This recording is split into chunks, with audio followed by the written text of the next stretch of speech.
ମୋତେ ଏତେ ବଡ଼ ଦଣ୍ଡ କାହିଁକି ଦେଲ ପ୍ରଭୁ? ମୋତେ ଟିକେ ବି ଅନୁଭବ ଦେଲନି ମୋ ପୁଅ ବଞ୍ଚିଛି ବୋଲି।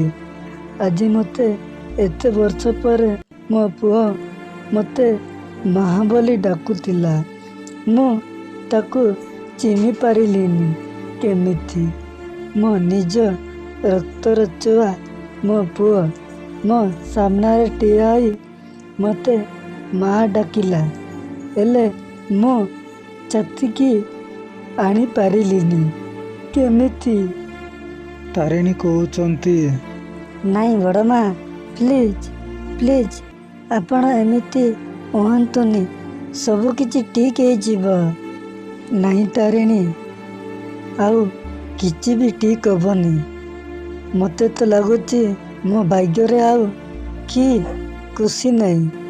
ମୁଁ ଦୁନିଆଠୁ ହତଭାଗିନୀ ମାଆ। ଯେଉଁ ପୁଅକୁ ପାଇକି ବି ସବୁଦିନ ପାଇଁ ହରେଇକି ବସିଲି। ଆଉ ମୁଁ ମାଆ ହେବାର ବି ଯୋଗ୍ୟ ନୁହେଁ। ମୁଁ ଯୋଗ୍ୟ ନୁହେଁ। ତରୁଣ କହୁଛନ୍ତି। ଭୁଲ କହିଲ ବଡ଼ ମା'।